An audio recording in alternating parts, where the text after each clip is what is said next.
This is the Feel Northern Air podcast with Joe and Melissa Bates. Nothing feels like northern air. This is Joe. And this is Melissa. And this is the Feel Northern Air podcast. When we were first married, Joe, I feel like we didn't really know what we wanted from life. We were so young and we were living in Illinois at the time. And we had two little kids pretty quickly there.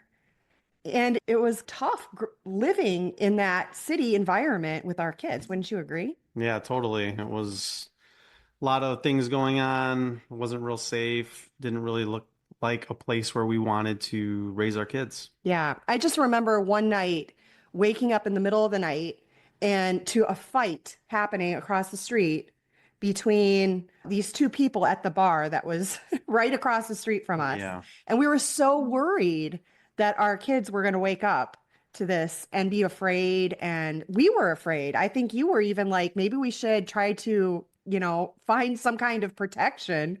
I think you were looking for the baseball bat at one point. Yeah, I think at that point we just realized this is not where we want to be long term. Right.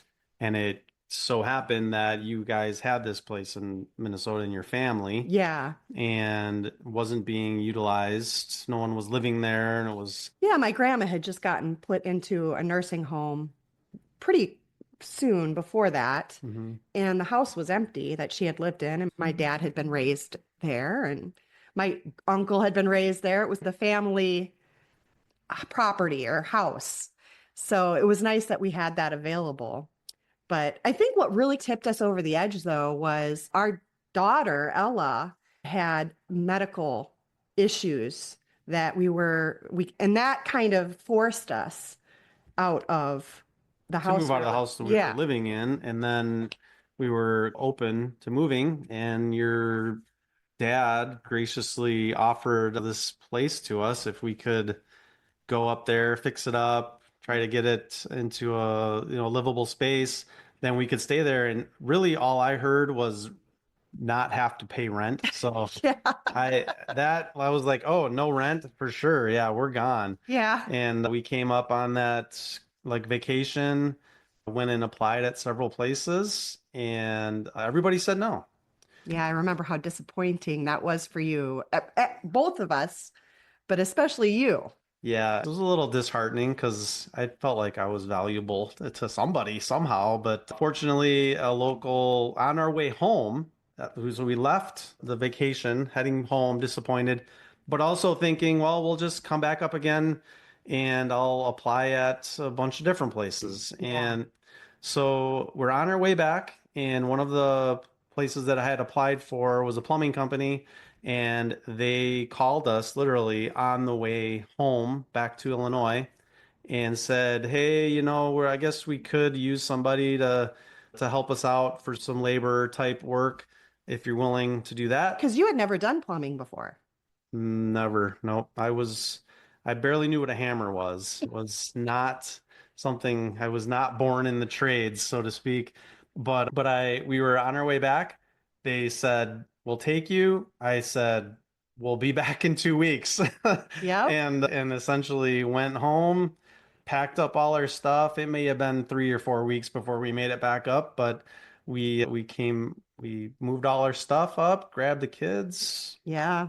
And a couple of friends helped us get our moving van all packed up and drove up here with us. And yeah, it was a huge blessing that all of that group of friends that we were so tight with at the time, they came, helped us. We rented a big van, a big box truck, and piled all our stuff, all of our earthly belongings into a van. And somehow they didn't think we were crazy. Yeah, they definitely encouraged us along the way. And I think they realized the situation that we were in with the little kids living in a unsafe environment, moving up to Minnesota, where is much more rural and relatively safe and secure and peaceful here.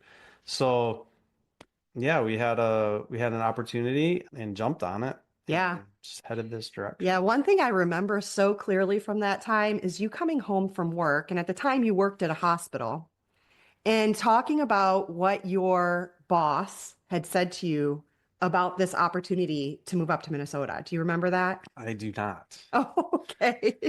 I remember it with clarity. He had just said, kept talking to you about how it was just such an amazing opportunity and how happy he was for us that we had that, which surprised me because he was going to have to find a new employee and all of that. But he was so encouraging to you.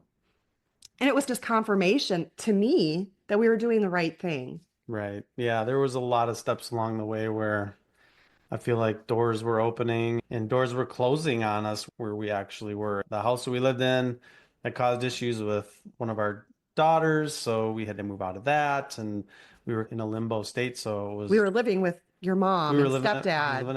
at my mom's Yeah. for a short period of time, which was a blessing to be able to have a place to go when there Yes. was a problem.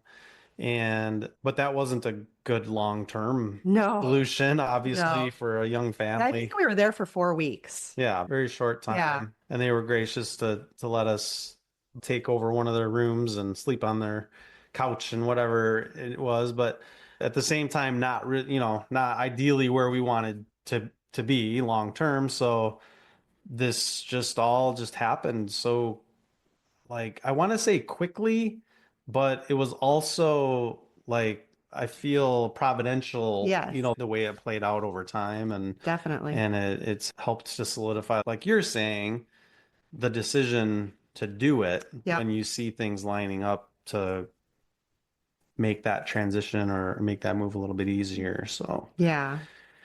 but it was definitely also, I think, a little scary because we were moving from Illinois where I don't know. For me, I don't remember it really ever getting below 10 degrees above zero. Yeah. And we were packing up and moving all our stuff and our children and our family and our hopes and dreams to a land where some days it doesn't get above 10 below zero. And I think that you have famously kept reminding me that I said it wasn't that bad up here. Yeah, she'd always say, you'd always be like, oh, it's a different kind of cold. Yes. Well, It's a dry cold. it's cold is cold. And I came from never working in the trades, never working outside more than one summer I worked detasseling corn in a Illinois Like 15 cornfield. years old, I Yeah, think I you was were. just a kid. Yep. And that was like one day.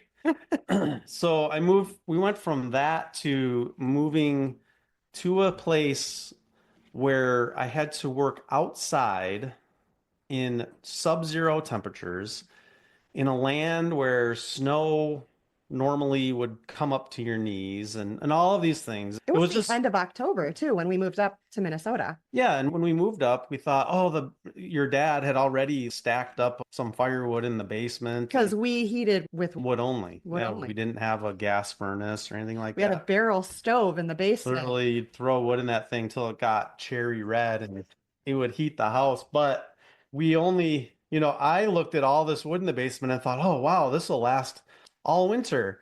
Well, about 3 weeks in, we were out of firewood, Yep. essentially.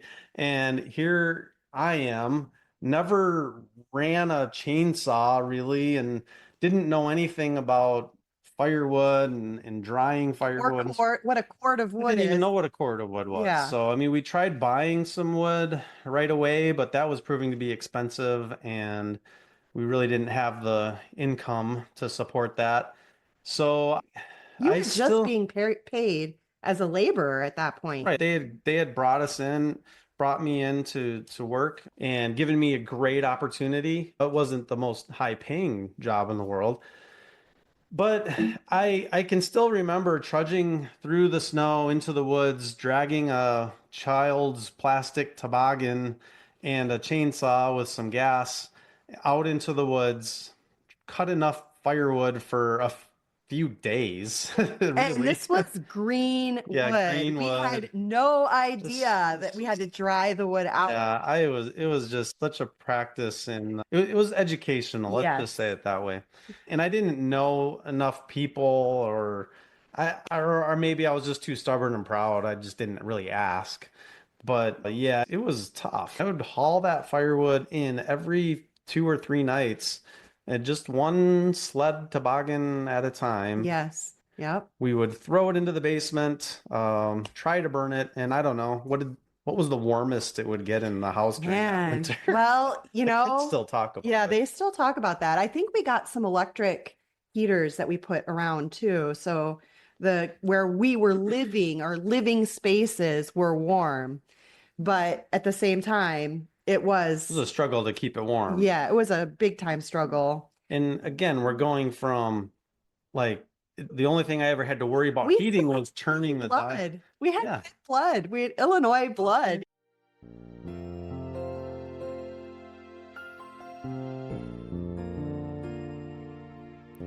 Nothing feels like northern air. FeelNorthernAir.com